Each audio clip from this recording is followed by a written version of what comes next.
Okay, so I am going to keep my promise today.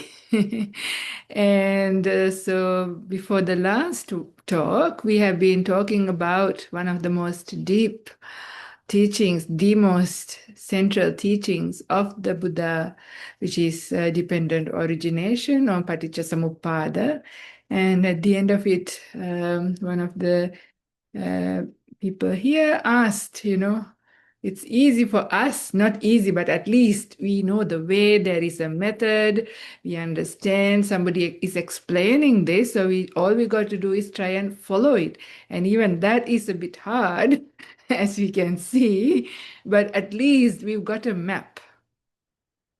Right? So we know where we can find the treasure or reach the destination.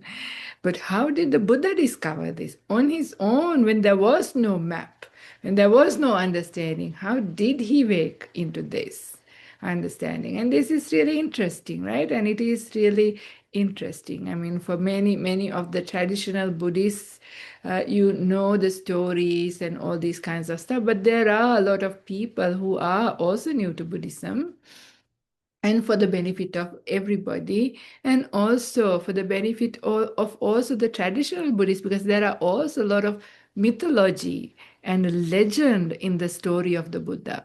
So it is also nice to see what did the Buddha say, right? This is important.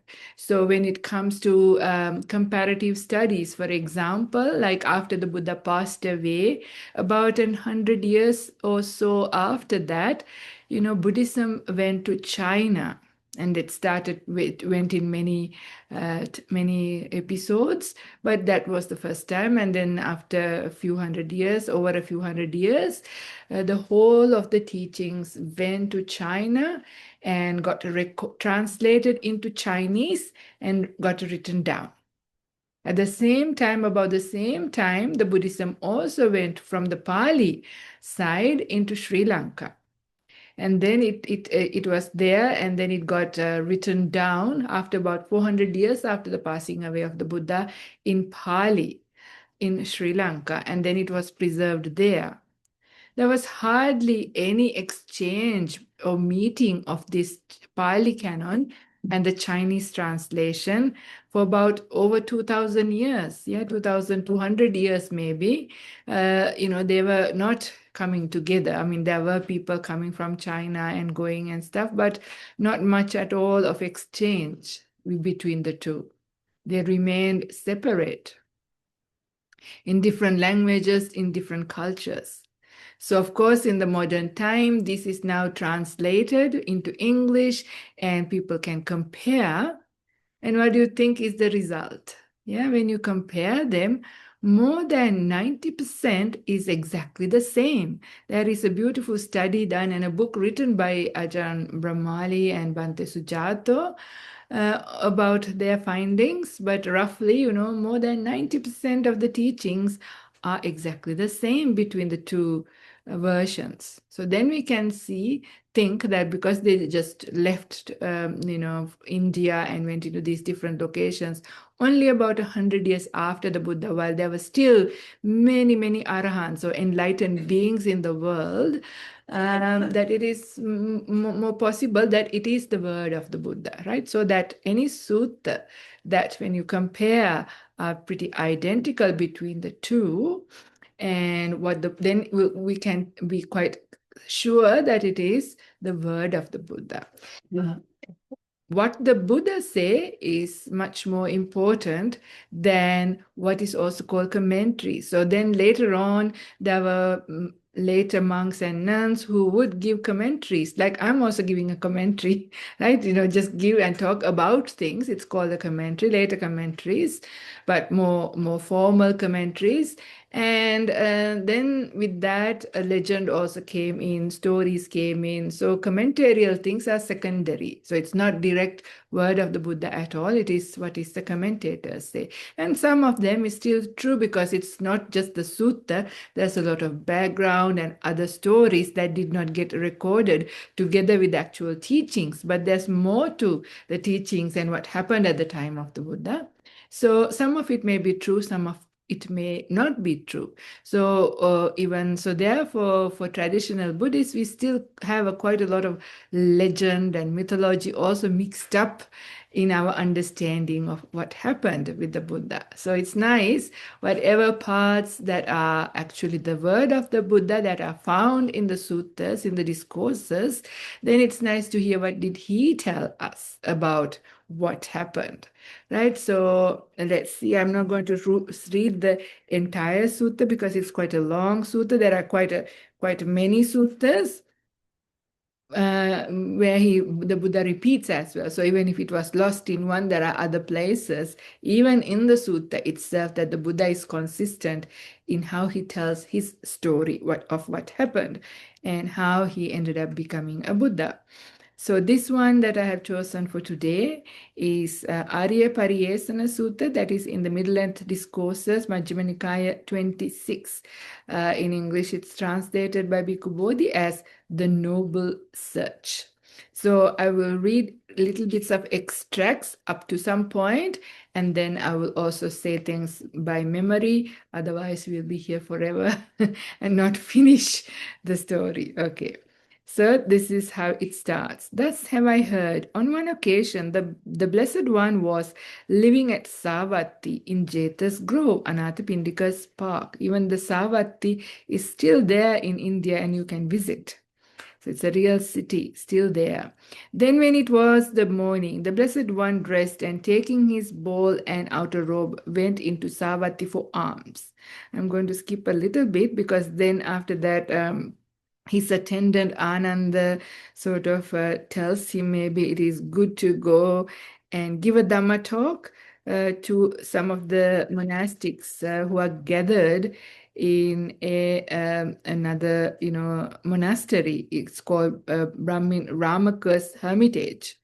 So then the Buddha goes there, and because I'll tell the part that is more important, I will read it out, but the story part I can just tell to save time. And it is interesting. So then in the evening, the Buddha goes to this Brahmin Ramaka's hermitage. And before he enters into the hall, he hears that the monks are already in discussion. They're having a discussion. Then the Buddha doesn't open the door and go straight in feeling entitled. I'm the boss and I can walk in anytime. He never did that. Yeah? Buddha was very humble, very polite. He didn't want to interrupt the Dhamma discussion. He had a lot of respect for Dhamma, the teachings, as well as for the people, right? It's not nice when people are having a discussion, you suddenly go interrupt everything. Of course, when the Buddha enters the room, all the discussions will come to an end, right? Because he's like your great teacher. So he just waited. He waited, and when he realized that the discussion was over, then he made a little bit of cough, like like that. This is what we also do if we are going to visit another monastic in a hut.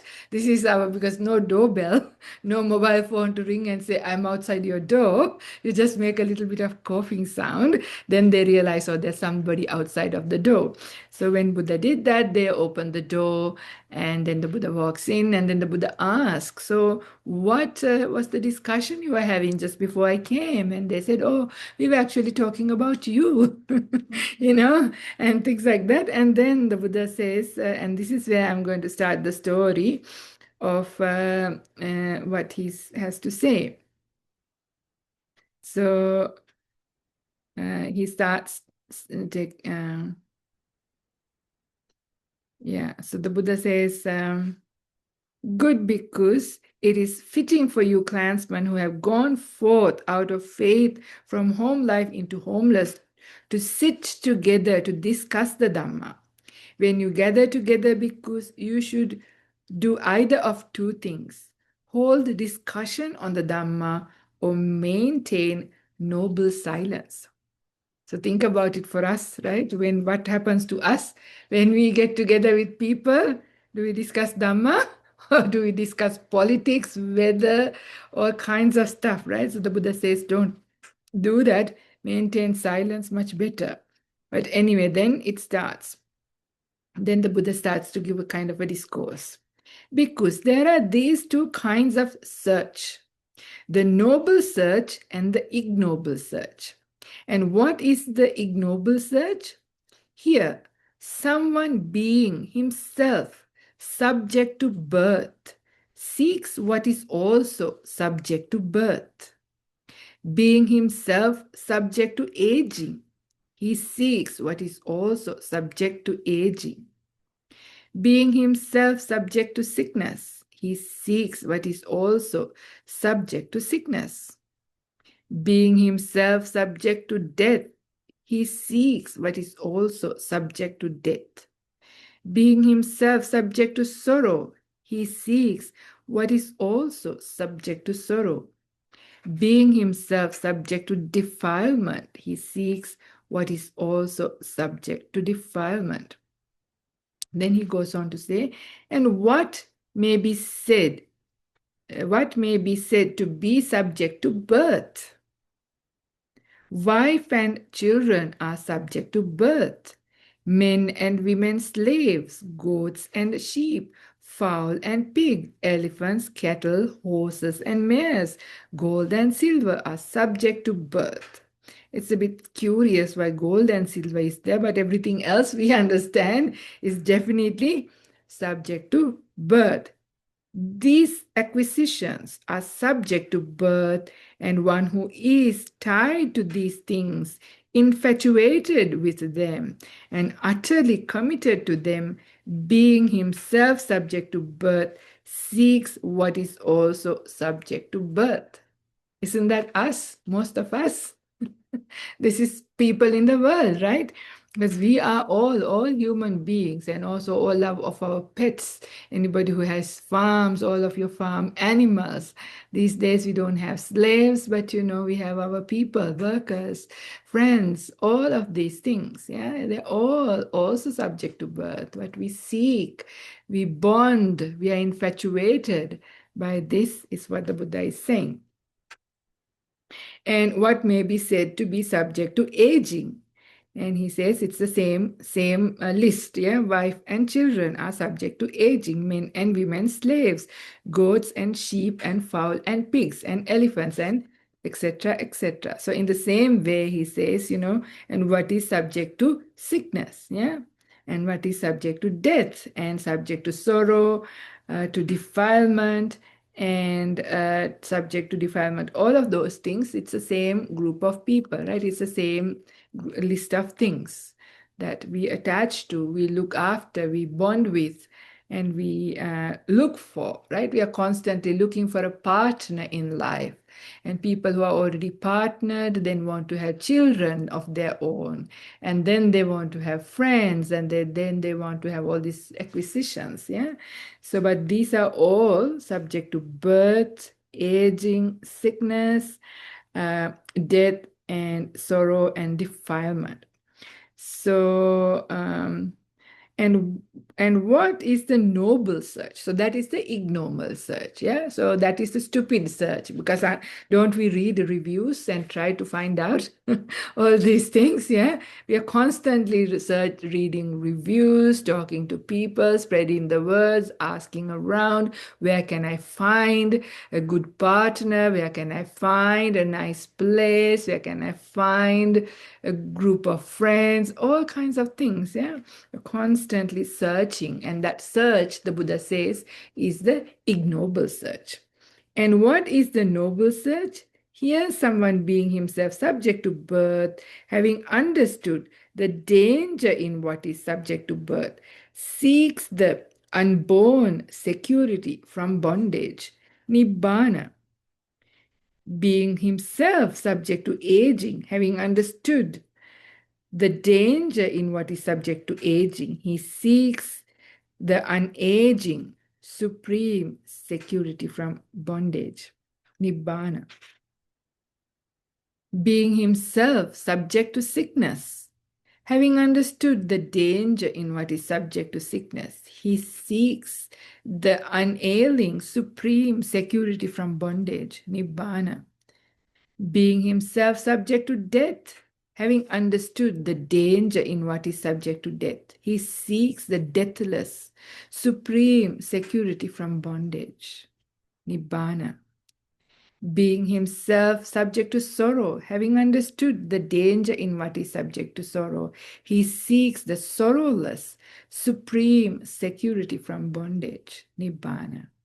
Being himself subject to defilement, having understood the danger in what is subject to defilement, he seeks the undefiled, supreme security from bondage, nibbana. This is the noble search. Right? So now, having explained what is the noble search, so it is the search of ending of all these things. So in a previous class also I have explained what is meant by nibbana. The Pali word nibbana means extinguish or switch off. They would say nibbana, the light kind of thing, switch off the light, and the lights were like fire. So switch off the fire, put out the fire. That is the idea of nibbana. So, and it is a state that is sorrowless, that is deathless, all of these beautiful terms that we just heard describes what it is, the ending of all these problems, ending of birth, aging, sickness, sorrow, death, all of these things, the ending of all of this is called Nibbana. And the search towards that is the freedom from all of this suffering, that is the noble search. So now he starts to tell about his life. Bhikkhus, before my enlightenment, while I was still only an unenlightened Bodhisatta. So this word Bodhisatta, in Pali Canon, when it ever comes, Buddha always refer to his last life and to himself before he became a Buddha. So the Prince Siddhartha Gautama, who has left home and now in search of Nibbana. That period, he calls himself a Bodhisatta. But the understanding of Bodhisatta in Mahayana and Vajrayana is a bit different. But anyway, I too, being myself subject to birth, sought what was also subject to birth. And he says that he sought after the whole sequence goes. And here I will say a little bit to people who didn't know. So he met his wife, Yashodhara, when he was 16. He got married at the age of 16 in India. It was quite common. That was the kind of marriageable age. And he was married up until 29. He left home at 29. So he was married for quite some time. Right? And in this thing, it doesn't come up all of his stories, but just to say that in other places of the suttas, the Buddha talks about that he had 3 palaces. Yeah, one for the rainy season, one for the hot season, and one for the cool season. So he can be very comfortable. And he says in another place of the suttas that all of these places were only occupied by women. He was served by beautiful women, always singing, dancing, music, nice food. And he talks about the kind of food, the kind of cloth, the Benares and Kasi cloth. Even to this day in India, they are the most fine, most expensive type of cloth. The silk in Benares and Kasi are still the highest. So it's like Versace or Gucci or all these high brands. That's the kind of clothes he wore. Right? And ate the food that he ate, he talks about. So he had this incredibly luxurious life because he was a prince. His father was a king.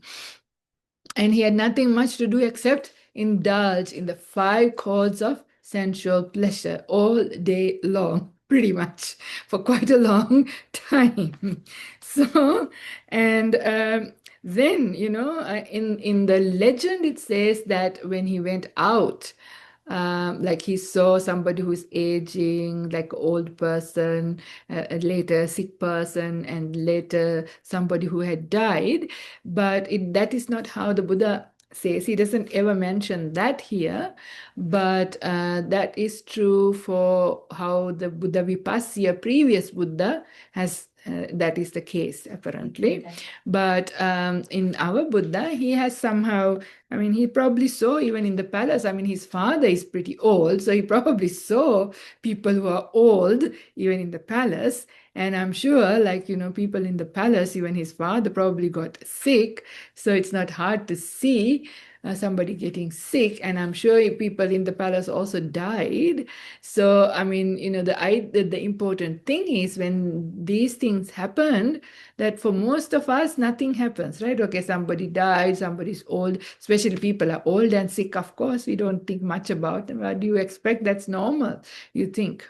Right, but for Siddhartha Gautama, it wasn't the case. He suddenly realized, my goodness, if aging is happening, aging doesn't seem like fun. This seems like a problem. This is like a big problem. I don't want to be old and suffer like, and this seems like a big problem. I want to find a solution. And getting sick again and again seems like a problem. And when he says birth, it is rebirth. He understood, being born again and again. How many times do we go through all of these things? This is a problem. And death, definitely, being separated from your loved ones and all the other kinds of sorrow and difficulty, heartache you get.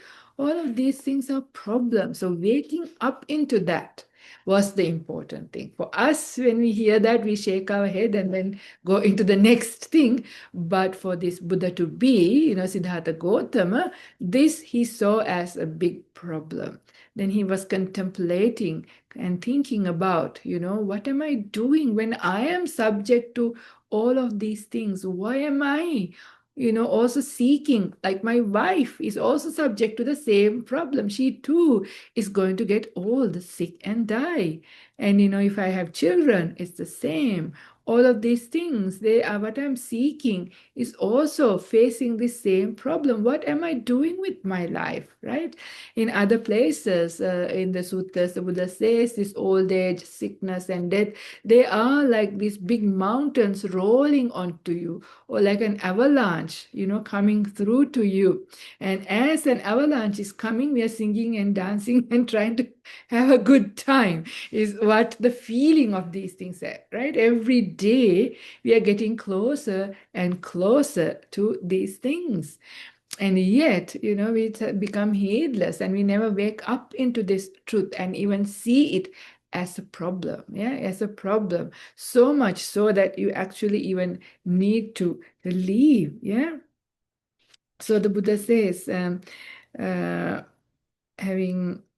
so when he realized that what am I doing, seeking for these things that are also subject to these things, he says, he's been contemplating that. Then later, while still a black-haired young man, endowed with the blessing of youth, in the prime of life, though my mother and father wished otherwise, and swept with tearful faces, I shaved off my hair and beard, put on the yellow robe, and went forth from home life into homelessness. So again, in the legend, it says that he left in the middle of the night without telling anybody with his charioteer. Right? The night of the birth of his son Rahula, he took one look at the boy and then he left the wife and the child and everybody and ran away. But this is not what he is telling here with his own words, that he left while his parents were full of tears. He never mentioned his wife was in tears, but talks about the father and the mother. So there is no mention of this. So what I'm going to say, this is purely me. So don't take this is my commentary as anything real, but you can think about it. You can think about it just about what we hear. And very often when people are very close, they are, become husband and wife for many lifetimes together. Sometimes they have a similar kind of practice. And we know the Buddha's wife Yashodhara, although her name doesn't come up in the suttas, is sometimes mentioned in another way.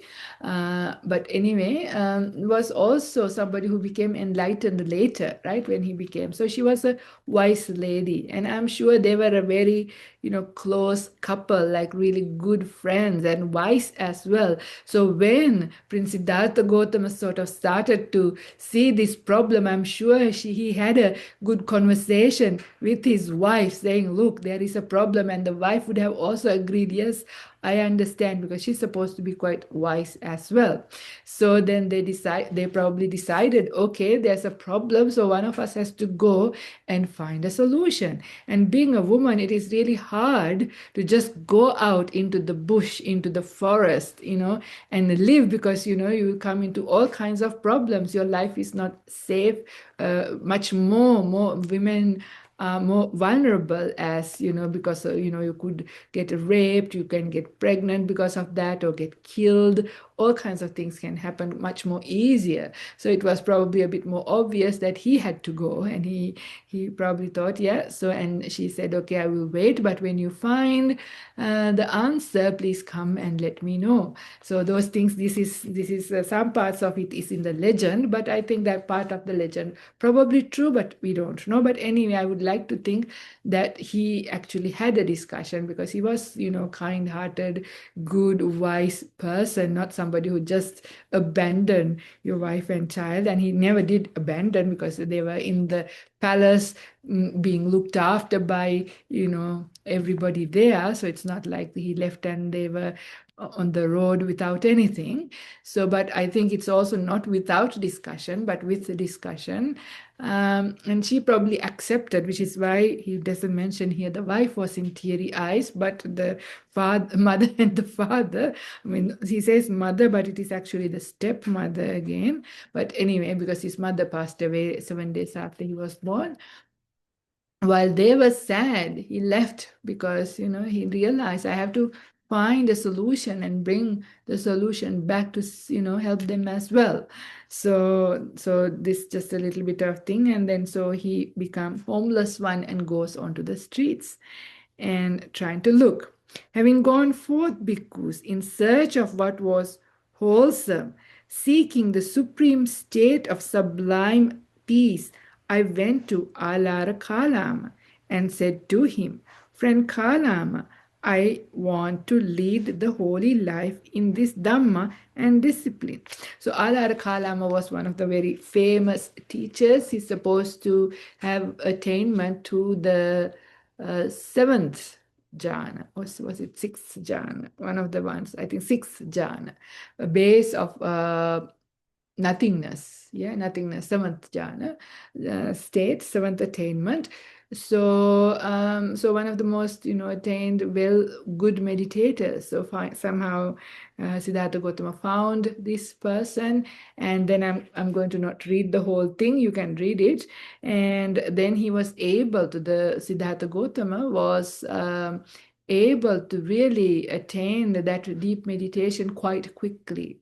Why so? Probably because he has practiced meditation in his past life. So he was very easily able to get to the same level as Alara Kalama. So much so that when the teacher realized, then he invites him, okay, come and join me as a co-teacher. Let's, co-teach everybody together. But at that time, the Buddha he realized, but even though I have this really high attainment, base of nothingness is a pretty cool state to be, and he still realized, but rebirth is still there. I can see the potential that I have not ended rebirth. So if rebirth is still there, then I'm still subject to all these problems. So I haven't finished. This is not what I am looking for. Yes, this is a very sublime, extremely peaceful, quite high state, but things are not all over. This is not what I'm still looking for. I need something more than this. The insight isn't there. So then he goes into Uddaka Ramaputta. It's also in this sutta. You can read it. Same thing, Uddaka Ramaputta goes into the level of neither perception nor non-perception level, quite another very deep, the highest immaterial kind of attainments. And again, the Buddha was able to reach that meditation also quite quickly. And the same story, he also invites him to co-teach. But even then, the Buddha realizes, still I can see that my potential to be born again is still within me. So I haven't ended these things. Yes, when I'm in that state of that meditative state, it's all well and good. But I can see the things can come back to me again. Yeah. So even in the Dvedhavitaka Sutta, this is, I think, Majjhima 20 or 21, the Buddha talks about. Once, while he was still a Bodhisatta, he was categorizing the thoughts in his mind. And he says sometimes he had lust, sometimes he had ill will and negativity, sometimes even stupidity, right? So even, the Buddha, to be in his last life, had these things. While he's still practicing, had these things. So he categorized these and started to deal with them in a skillful way. So just to say that he was a pretty ordinary, normal person to begin with, and was trying in all different ways to find a solution to the problem of rebirth. So this is the problem. Yeah, once you're born, then he realized all of these things cannot be avoided. So then, when that also ended, then he realized, still in search of what is wholesome, seeking the supreme state of sublime peace. Okay, no, that's the Brahmaputta still.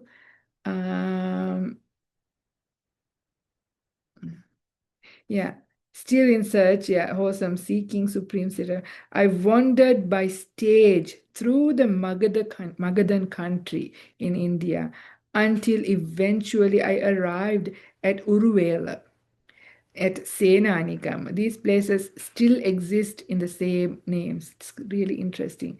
There I saw an agreeable piece of ground, a delightful grove with a clear flowing river, with pleasant smooth banks, and nearby a village for alms resort. I considered this is an agreeable piece of ground. This is a delightful grove with a clear flowing river and with pleasant smooth banks.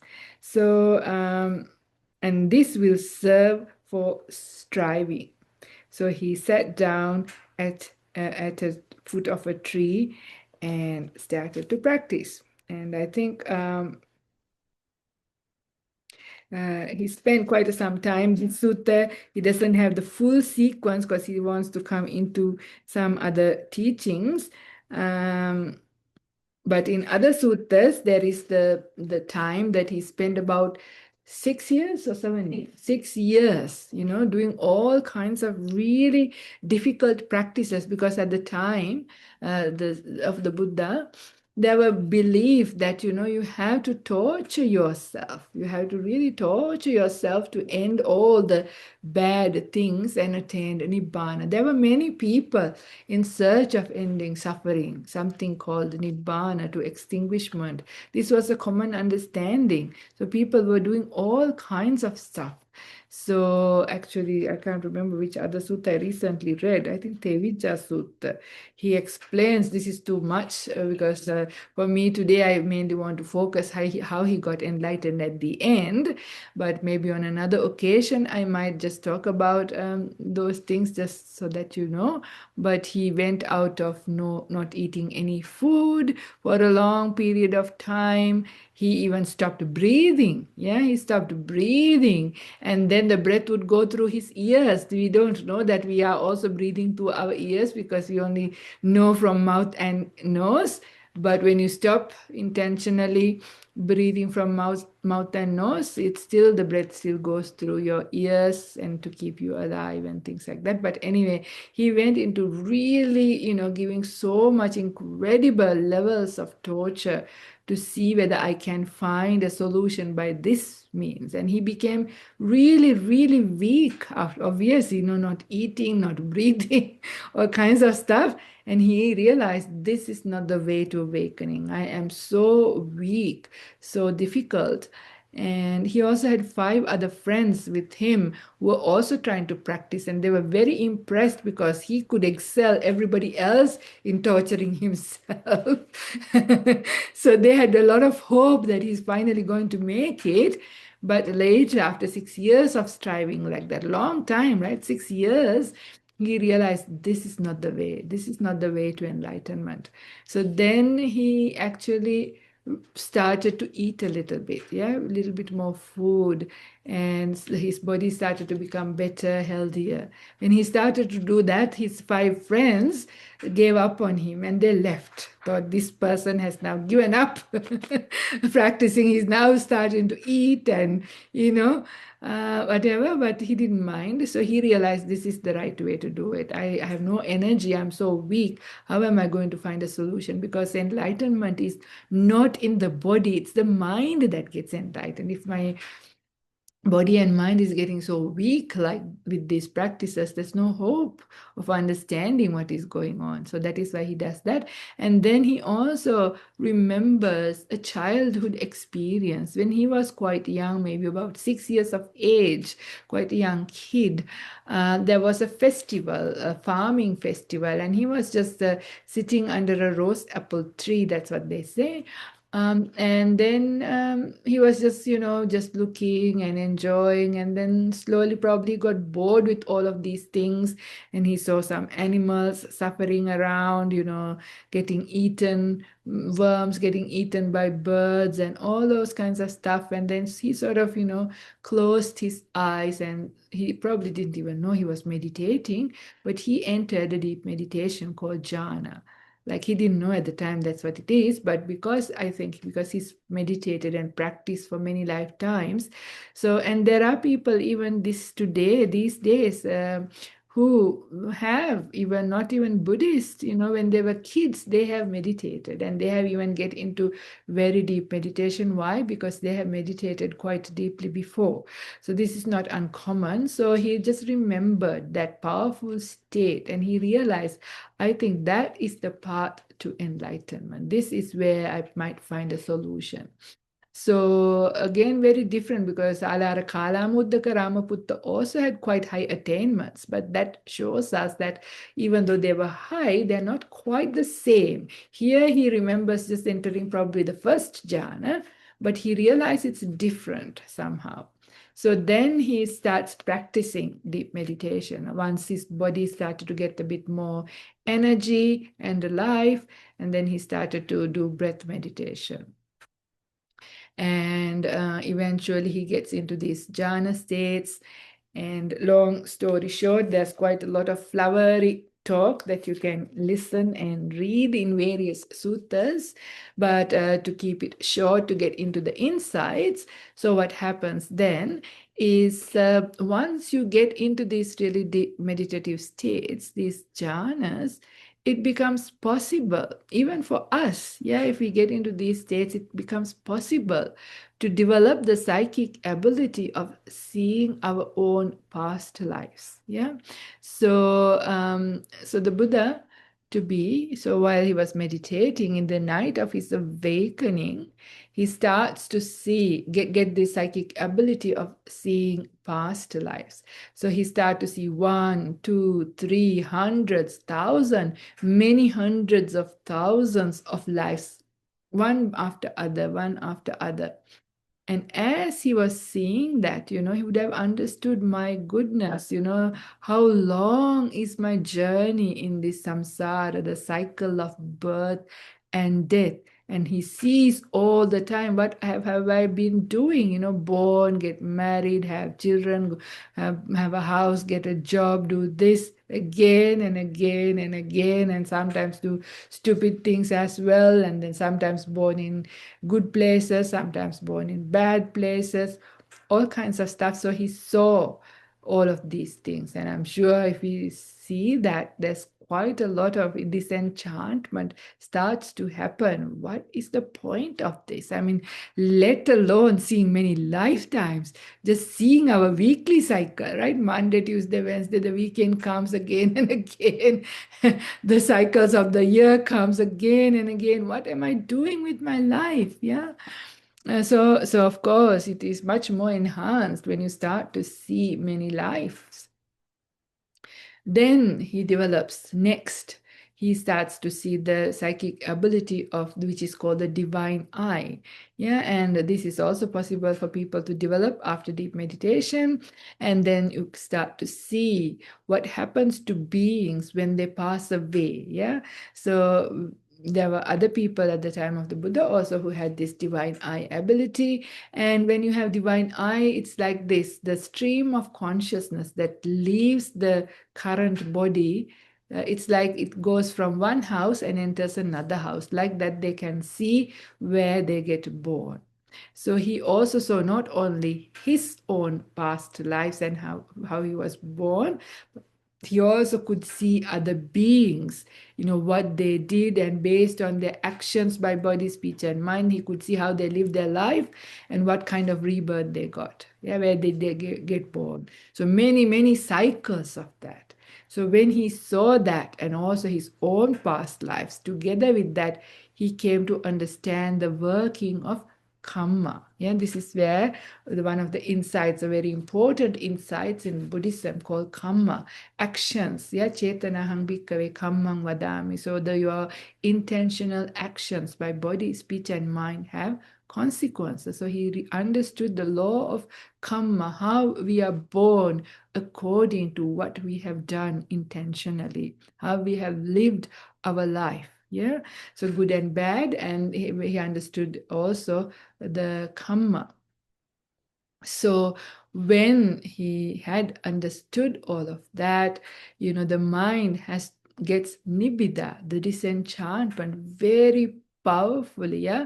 And this goes not only just to the human realm, because he was born in so many different types of realms, also jhana realms, in the Brahma world. So all of these different realms, he has spent time over many, many eons. So he saw all the three kinds of places, Tiloka it's called, the Kamaloka, Rupaloka, Arupaloka. So Kamaloka is just the human world, animal world, or the Devalokas, the heavenly realms, and also the hell realms. There are many. Yeah, so all of those things are in the Kamaloka, sensual world. They're all still in the sensual world. Rupaloka is the first, second, third, and fourth jhana. If you have them, there is like a Brahma Loka. It's a higher realm where there is no body, but they are like beings of light. And then Arupajan Loka is the other four immaterial attainments. And there is also realms where you can be born as well.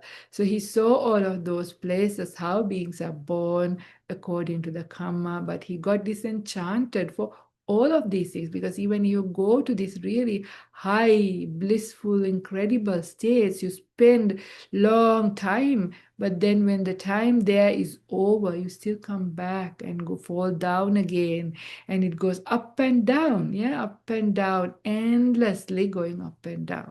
So then when you see that, it's probably would be very powerful disenchantment, that the craving comes to a complete end.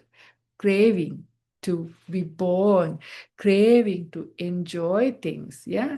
So the idea of tanha, or desire, or craving, what we call is the craving for sensual pleasures, craving for be born, and craving not to be born with the view of I am here. So that's the suicidal kind of idea. So all of those, he understood, my goodness, and the craving comes to an end. But that's not the only thing with that deep meditation.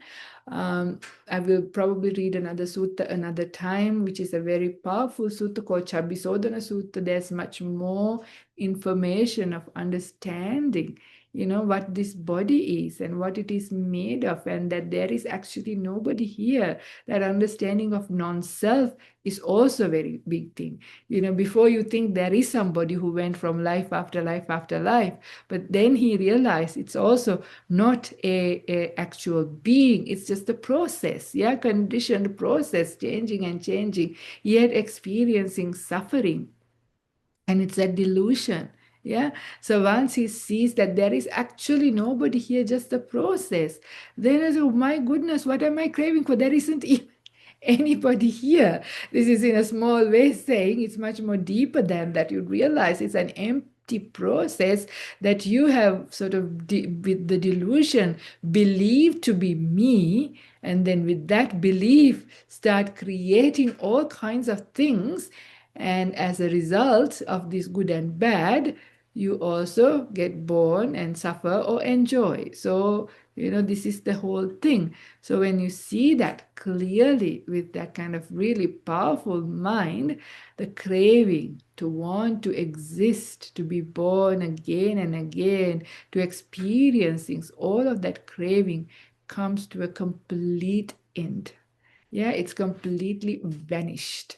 If craving is just like water, this is a very common simile, completely evaporated. So there's nothing there to hold. So there is nothing that can take you into a future life. So when the craving has completely ended, you can feel that. That's what he felt. So that is when he realized, now I have ended rebirth. That's a knowledge, asavakya. Yeah?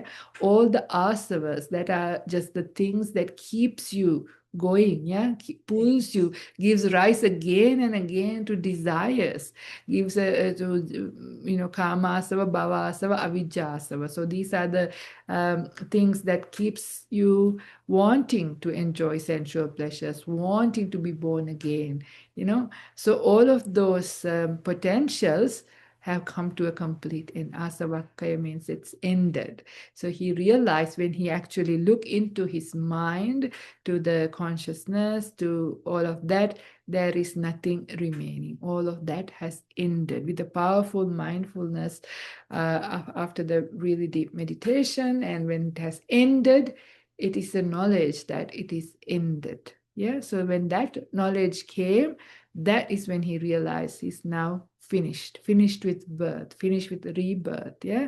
Everything has now come to an end. So if birth is ended, then the future, yeah, all the problems of aging, sickness, death, sorrow, lamentation for future rebirths is ended. In this birth, well, you will get all sick and die. That we can't do much because already too late, already born.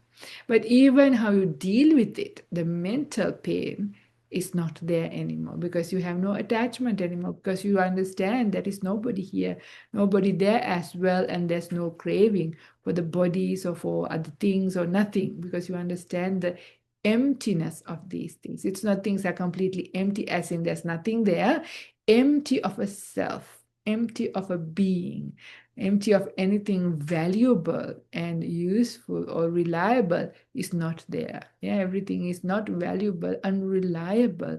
So what are you doing trying to grasp these things? So that understanding comes. So because of that, there is no mental suffering. But physical part of suffering, in the sense of painful feelings, will be there because that's what is happens when you have a body. So the Buddha got sick plenty times. And he talks about the painful feelings that could be felt in the body, but not any mental pain that is associated with the physical pain, which is the difference between an enlightened being and unenlightened being.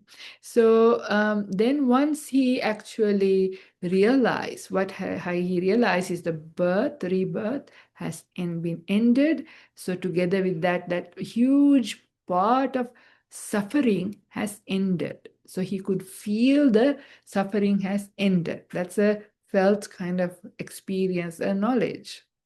Then he reflects back. So what caused that to happen? That is when he realized, oh, craving. Yeah, craving was what was giving rise to suffering. So when the craving has completely come to an end, suffering has ended. So that is where the Buddha's Four Noble Truths come. Like the first noble truth is that there is suffering. Yeah. And suffering is to be understood. So suffering, he understood. And then the cause for suffering, second noble truth, was the craving. Craving for what? For sensual pleasures, for future existence and non-existence. So, and also then he realized the ending of it came because the craving came to an end. That is the third noble truth. And then he looked into what was the path, what is the suitable path that led to this finding. That is when he discovered the Noble Eightfold Path. Yeah, so So the path of practice, starting from right view, right intention, right speech, right action, right livelihood, right effort, right mindfulness, and right stillness or samadhi, the meditation, that he realized is the way to practice. Yeah, when you develop that, cultivate that, you can get into deep meditation. Samadhi is that deep meditation. That's what leads, the other 7 factors leads to deep meditation, and then it can be ended. That is the discovery of the 4 noble truths. But the more powerful discovery, also what happened, that the Buddha talks about in relation to his night of awakening, is that discovery of the paticca samuppada, the dependent origination, as we discussed a few back, maybe almost a month ago, with our first discussion, starting from, asking, the Buddha was asking, looking back, putting yoniso manasikara, or wise attention, asking a series of questions. So what was the cause for suffering? And then he realized it was because we were born. And what was the cause for birth, and went into existence. I'm not going to start the dependent origination. So that is where, when he, with his really powerful mind, now he's completely liberated, he directed his mind to understand the causes and conditions, because he understood everything is causes and conditions. Yeah. So what are the causes leading to, and went all the way to understand, okay, it is the ignorance that gave rise to all of this problem, and what ignorance is. So he spent about 7 weeks after his enlightenment. He was completely blissed out. It was a really, really powerful experience, right? So after that, he spent quite a bit of time in exploring, investigating all the aspects. So with a powerful mind, you can understand, right? So that is how, after that he started to teach.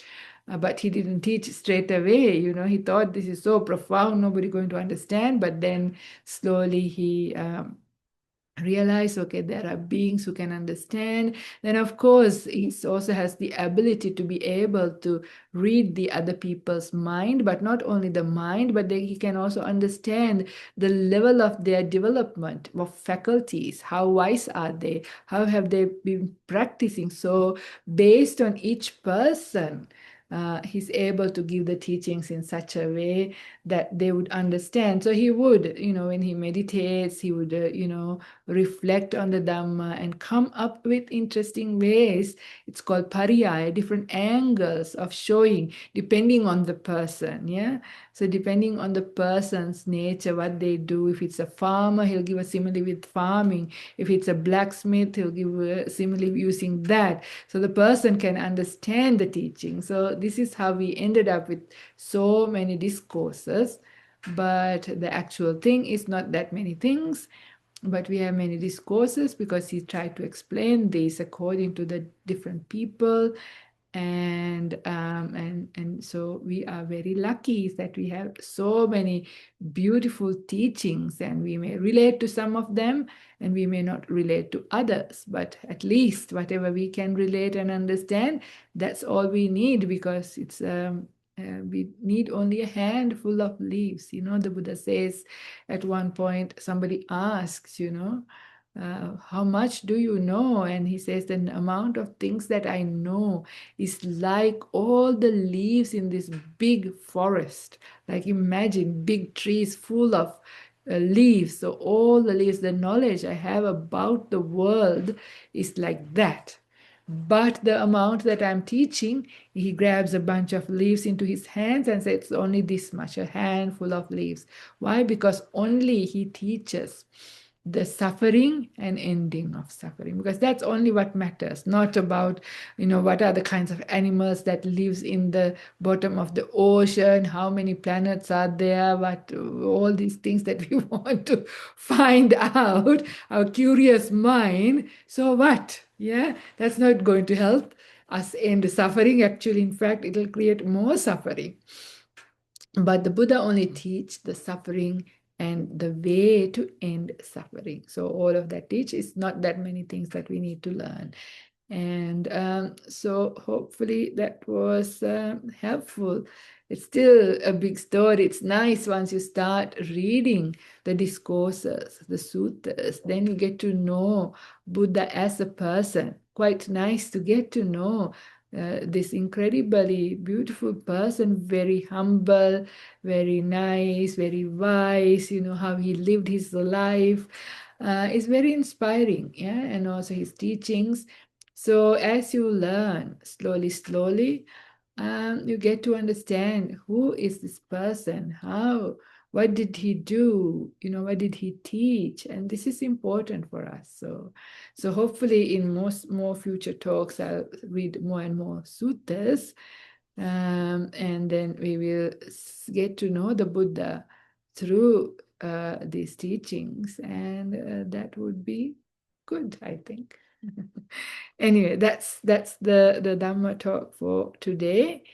And I invite questions and comments or anything that is relevant. You can either ask, unmute and ask, or put into the chat. Lumbini to Kusinara website, but 1 to 4 section, all is given in a very brief way. Okay, my mom is making an advertisement. She has a website. I think that's available somewhere in our website too, with the Vesak gift. It's called Lumbini to Kusinara. She did quite a lot of research and wrote a lot. And the Buddha's life and the initial part up to enlightenment is in sections 1 to 4, she says. And the whole life is there actually, all the way to his passing away. He So he left home when he was 29. He became a Buddha when he was 35. And from there, and he passed away at the age of 80. So for 45 years, he was teaching. So all of his 45 years, as much as possible, you can trace from the suttas. My mom has actually come up and written some things. And you can read. It's a lot of stuff, but you can read whatever you find is useful. And there's references to the suttas. So, if you are interested, you can do so. His passing away is also there, quite moving.